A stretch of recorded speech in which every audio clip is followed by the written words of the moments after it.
So remember one term you told about permutations. You told that permutations are arrangement. Similar term for combination. Combination is just the number of selections or number of groups, number of groupings that can be done. Okay, so it is just the selection or choosing. Yes, selecting thing. Okay, everybody knows. It is the number of ways in which selections can be made. Now again, if I say that among these three letters, make the combinations of two letters. Okay, combination of two letters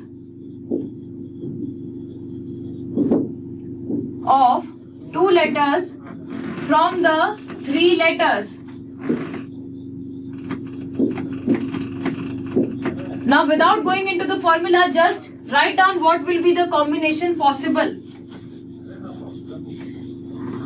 Now you are just choosing. It's like that we have a 10 students in a class. We have 10 students in a class and you want to choose 3 of them for some activity. Yes. So it doesn't matter whether you will choose Riya first or Chandresh first or Udit first. Yes or no? It will just matter that you need to choose 3 things. Now these 3 things can be in any order. Still the combination or the number of way will remain the same. Are you getting it? If you want to choose, like in a class of 10 students, if you want to choose 3 students for some activity, so those 3 students can be chosen in any of the order. Order will not matter, or order will not give you some other combination. Like in this case, if you want to make the combination of 2 letters from 3 letters, then AB, BC and CA are the only 3 combinations, because AB still will again remain the same combination. It will not be a different combination. Understood? The order will not matter in case of combinations, because you are just choosing things from a lot of 3 things. Yes? So order will not matter. So write down, order does not matter in case of combinations. Selections, that is combination.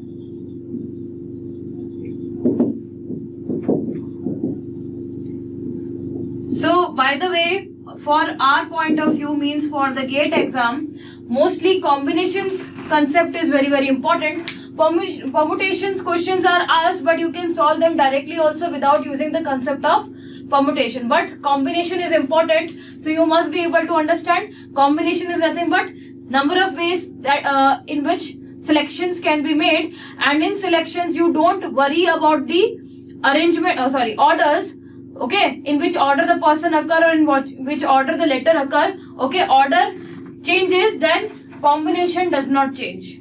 Okay, now can you give me what are the number of combinations for all these 3 letters taken together? Number of combinations for all these 3 letters taken together. How many combinations are possible? Okay, so I think that you are finally able to understand the thing. That's why you correctly answered. Yes, very good. Everybody answered it. The number of ways in which these 3 can be taken together as a combination is just one way, A, B, C. You have to select all of them. There is only way, just take all of them, basically. Yes, similarly, if I ask you to select 0 letters from these 3 elements, then again the answer will be 1. Why? Because from these 3, none has to be taken, means only one way of selection is possible. Take none of them. Yes, basic thing. Understood?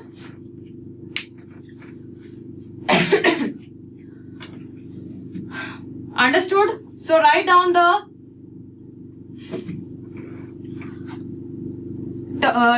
statement for this and the formula. Formula now for combinations is NCR. NCR, which is given by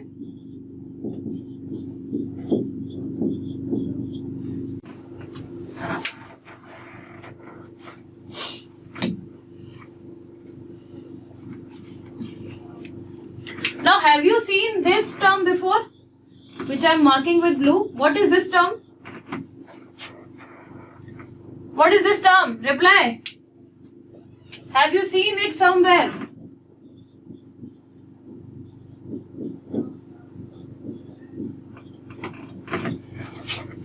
Yes, obviously it is nothing but your NPR, number of permutations of R things from N things, yes?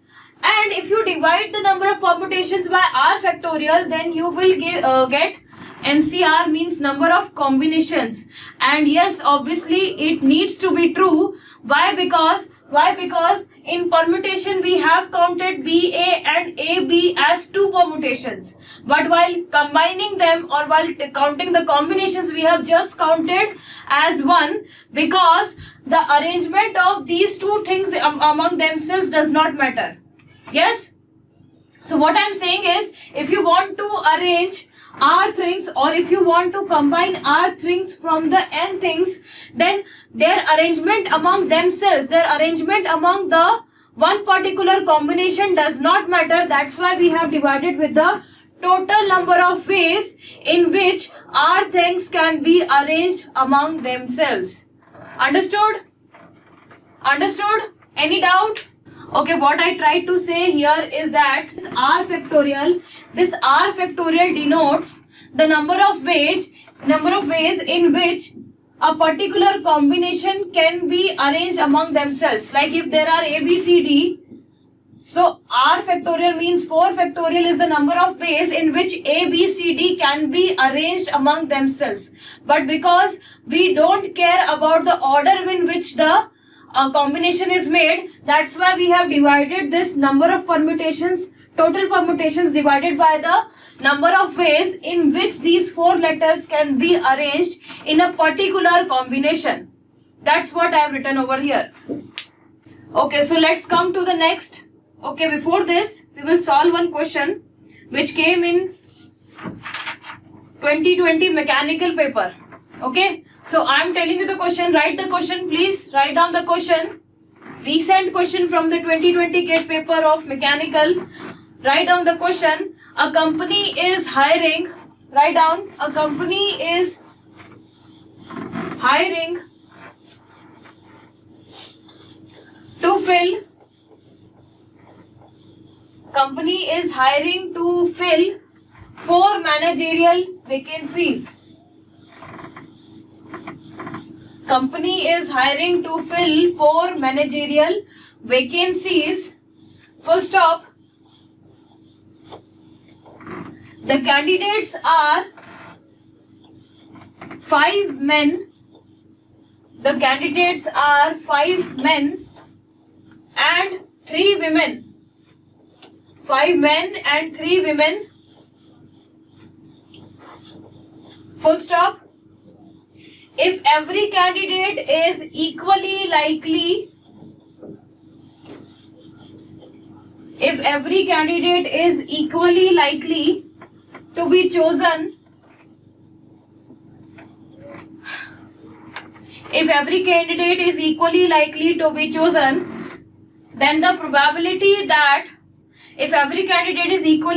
to be chosen, then the probability that at least one woman will be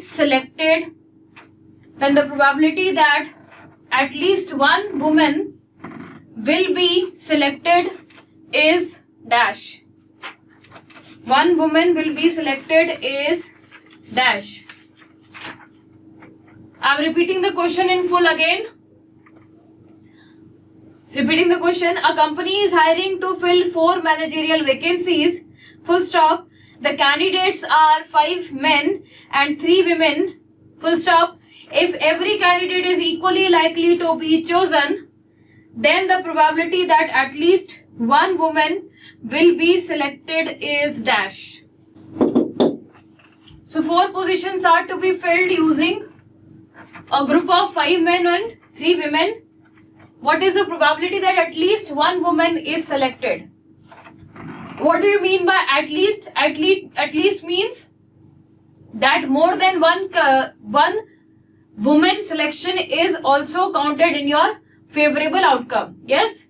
At least one means you can have more than one woman also. Okay? So basically, if I define W as selection of women, W as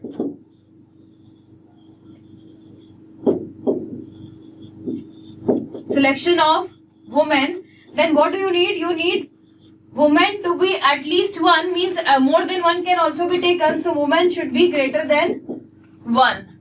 Okay, so basically you can say so that it is equal to probability of women equal to 1 plus probability of women equal to 2, means 2 women can be chosen, 1 can be chosen.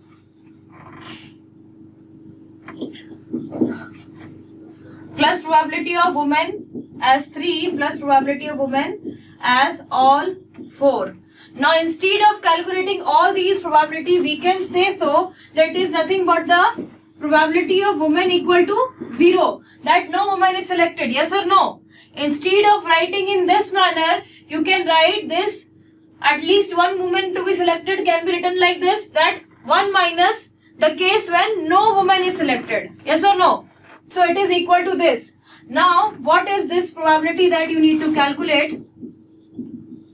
Probability of no woman is selected. Now it is the basic application of combinations. See here, we have a group of 8 people and we have to select 4 people. So sample space is what? Sample space. Can you give me the sample space in this case? Sample space, how much will be the sample space? It is the number of ways in which 4 people can be selected from a group of 8 people. So it is nothing but 8C4. Selections are to be done. Yes? 8C4.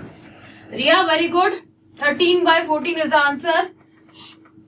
So number of cases in sample space is 8C4. That is the number of ways in which 4 people can be selected from a group of 8 people. Yes? Now favorable cases for this. Favorable cases for this event, that is women to be 0. Favorable cases for the women to be 0 will be how many? How to find out those favorable cases? So basically for the woman to be 0, what are you actually doing is that you are selecting all these 4 persons from the group of men.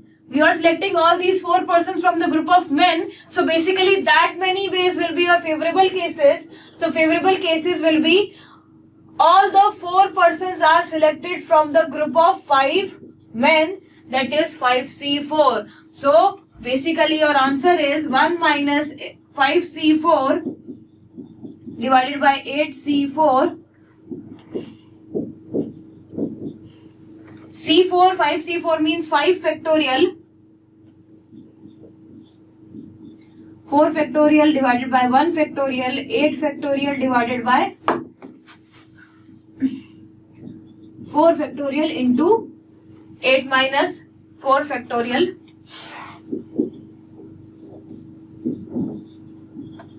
So 1 minus, this will become 5 by 4 factorial, and this will become 8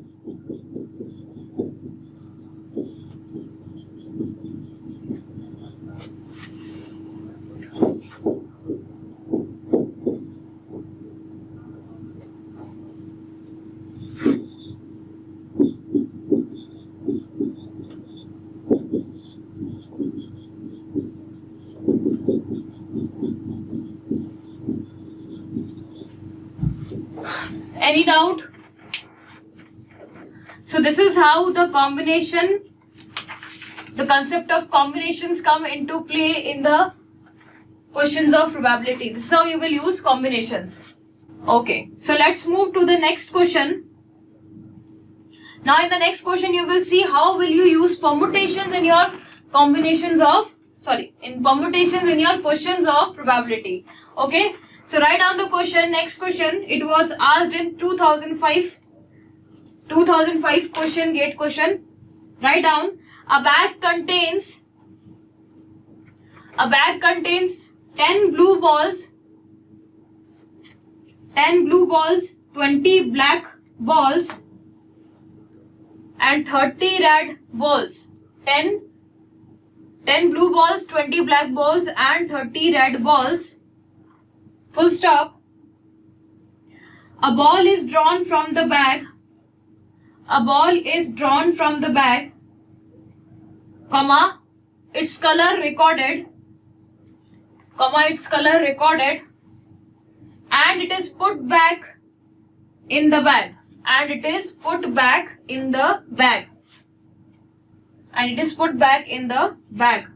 full stop. Repeating, a bag contains 10 blue, 20 black and 30 red balls. 10 blue, 20 black and 30 red balls. A ball is drawn from the bag, comma, its color recorded, and it is put back in the bag, full stop. This process is repeated 3 times.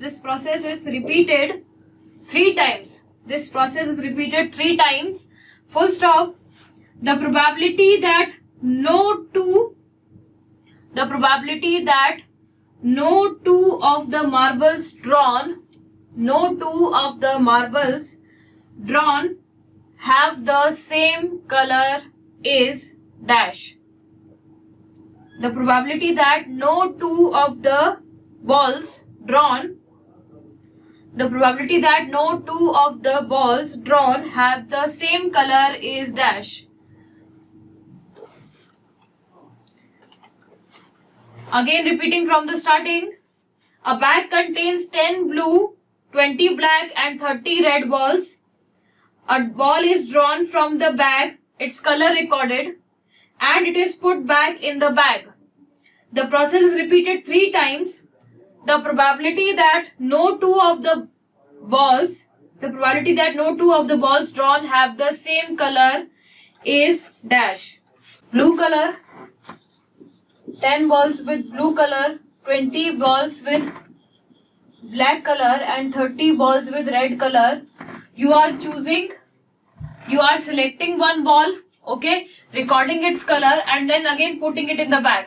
And this process is repeated 3 times. So among all these 3 balls that has been taken out, no two of them should have same color. That means what? All of them should have different colors.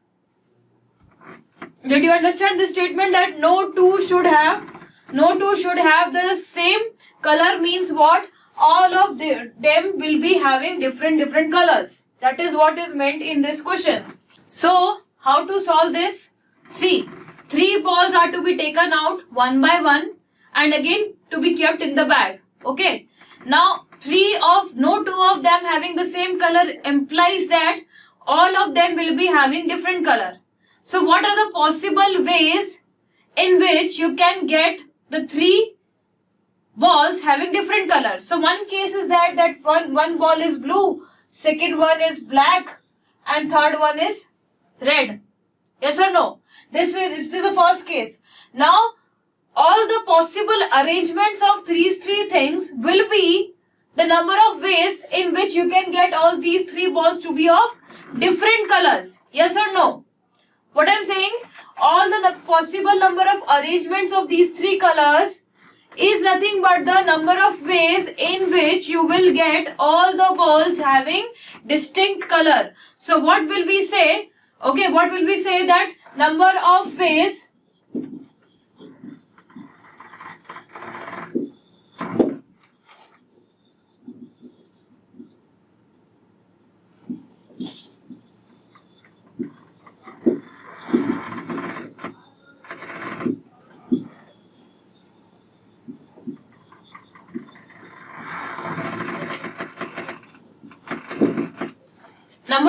in which 3 balls of different colors can be arranged are how many?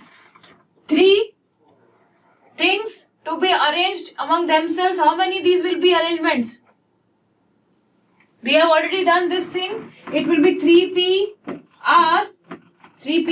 basically.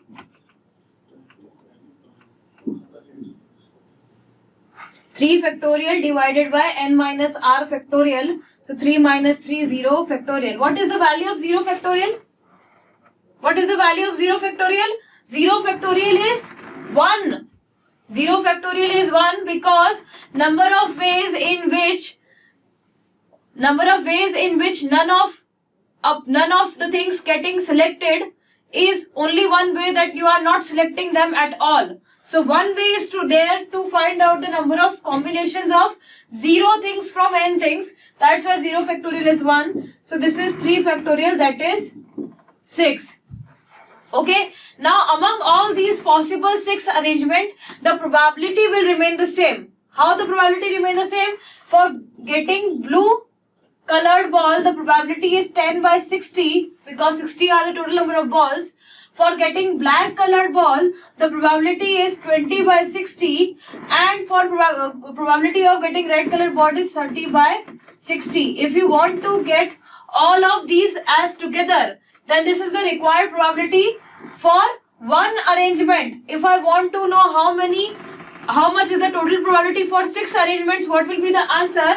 The answer will be, required probability will be 6 times this value, 10 by 60 into 20 by 60 into 30 by 60.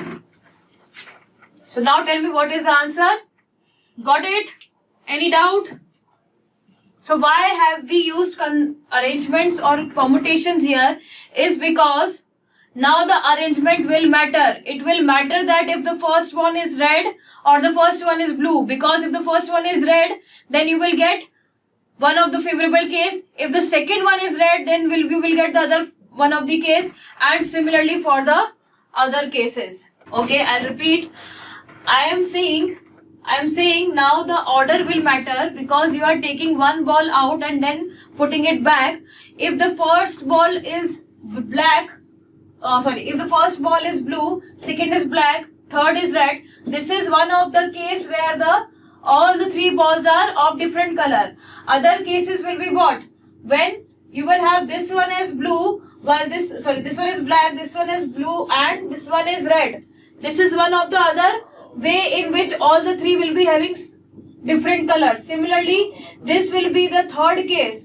So basically, how many such cases will be there where you will be getting all of the 3 balls having different color is the number of ways in which the 3 balls can be arranged. So that's why I've used 3p3, that is 6. And for one particular case, now if I write for this also, the probability will remain the same. Okay, we are just multiplying. So it doesn't matter in what order you are multiplying, but the order will change. Okay, so probability will remain the same, but the order will change. So I have multiplied this particular probability with the possible number of arrangements or the possible number of favorable cases, that is 6. So 1 by 6 is the answer.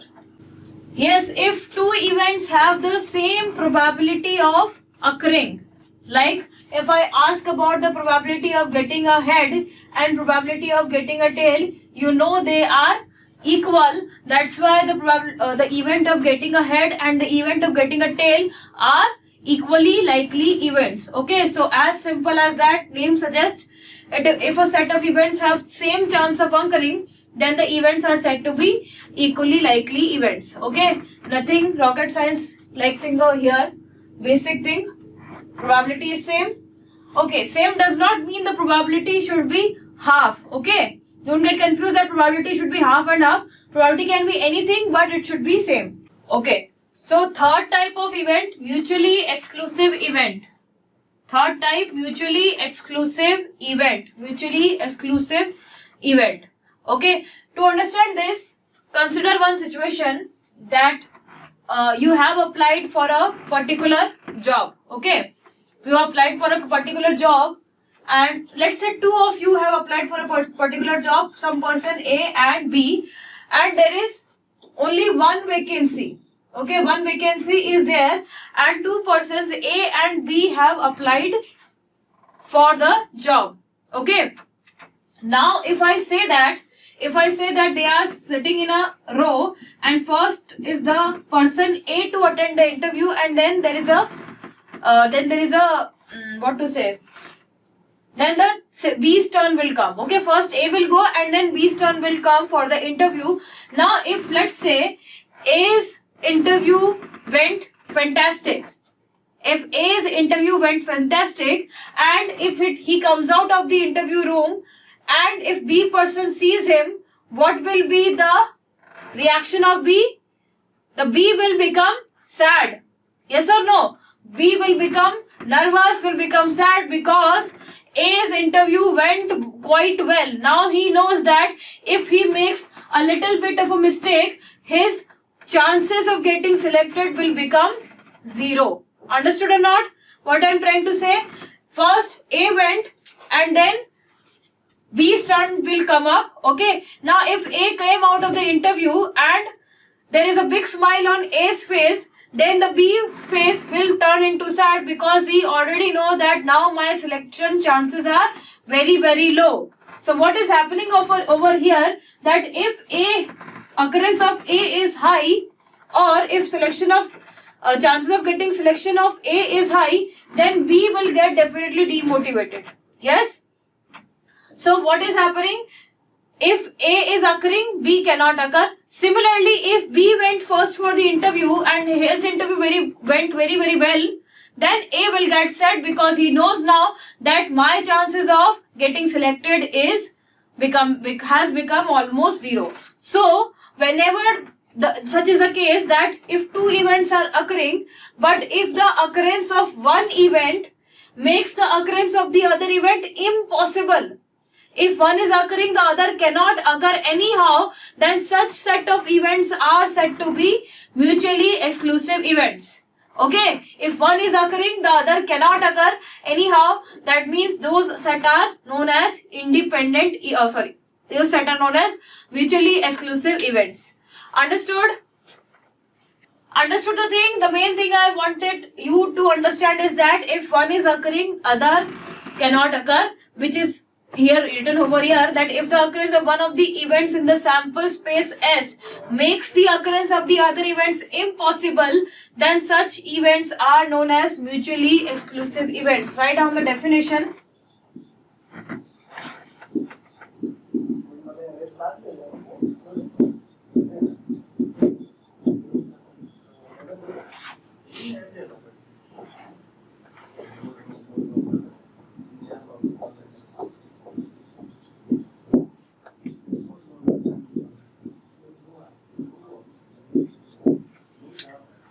Okay, let's consider the example of the die.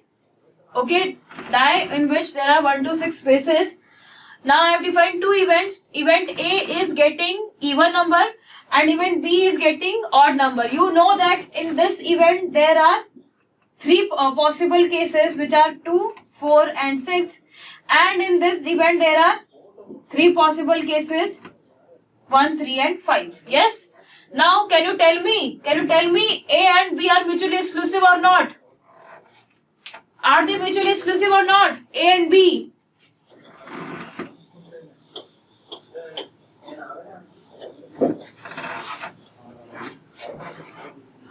Yes? Yes, they are mutually exclusive, because if I already tell you that event A is occurring, what will come into your mind? That event A is occurring, that means even number is occurring, then definitely odd number has no chance to occur. Yes? And if I say that on the roll of the die odd number is going to come, then you already know that okay, now A cannot occur. So that's why they are said to be mutually exclusive. Okay, write it down, this example. A and B are mutually exclusive.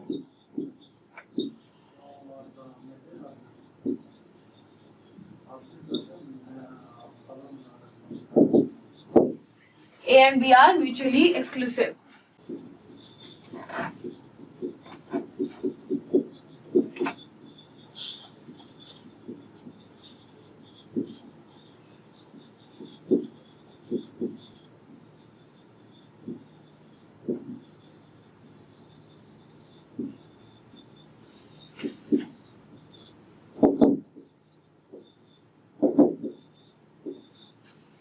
Consider this example now. For this same set, means for the example of rolling a die, I have defined two events A and B. A is the event of getting a number greater than 3, while B is the event of getting a number less than and equal to 3. Now tell me whether they are mutually exclusive or not. For example 2, A and B are mutually exclusive or not? So are they mutually exclusive? Everybody is answering yes. Again, revise the definition. If one is occurring, the other cannot occur. What do you mean by greater than 3? Greater than 3 will include how many cases? Greater than 3 will include 4, 5 and 6. While number less than equal to 3 will include how many cases? 1, 2 and 3. Again, they are mutually exclusive, means if 4, 5 and 6 occurs, if I know that the number is greater than 3, definitely it won't be among this set. Yes or no? So here also A and B are mutually exclusive. So everybody was right. I was just checking you on. Now last example for you. Same sample space I am not writing. But I have defined A as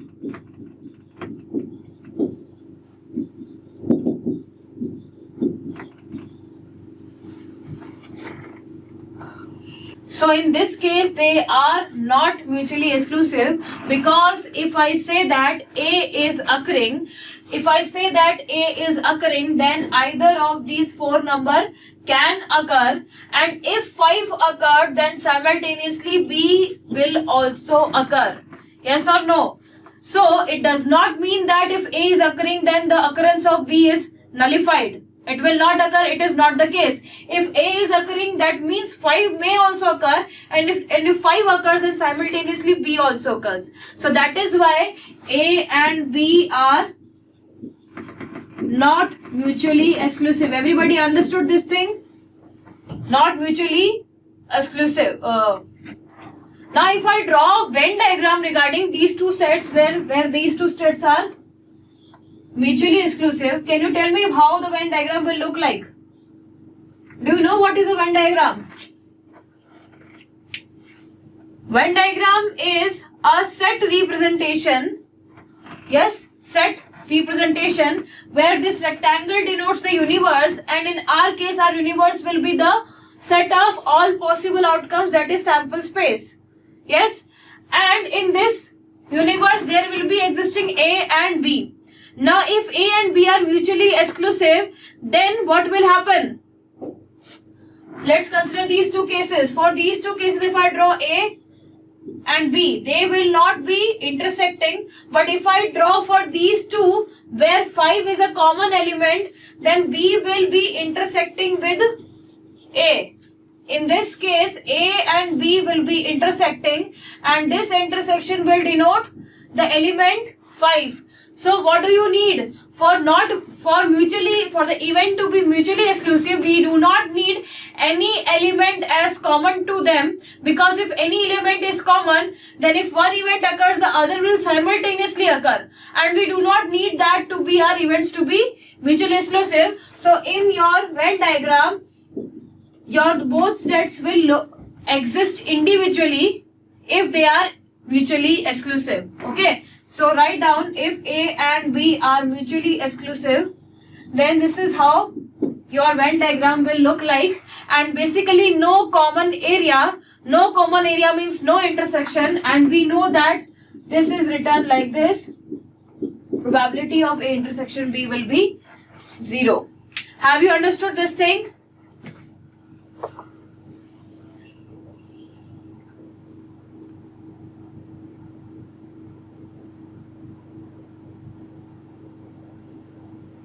Udit, this is not so. We can if we know that there is some common in between them, if we already know there is something common in between them, that implies that if one occurs, then other will simultaneously occur. Okay, obviously if the probability doesn't come into existence after the occurrence of any event. Okay, we are not talking after the occurrence. I am just saying. So let's imagine that A occurred. Then if the occurrence of B nullifies, then it will be mutually exclusive. But if A occurred, 5 may occur. That means B also may occur. Okay. Okay. So let's take a break now. 15 minutes break. And in this break, please revise all the things that we have studied up till now and write this definition for exhaustive events till I come. Okay, so there is a break now, and if there is any doubt, please ask me. I've said that A and B are not mutually exclusive because there is something common in between those sets. If there is nothing common, like in this case and like in this case, then they will be said to be mutually exclusive. That's what I summarized here.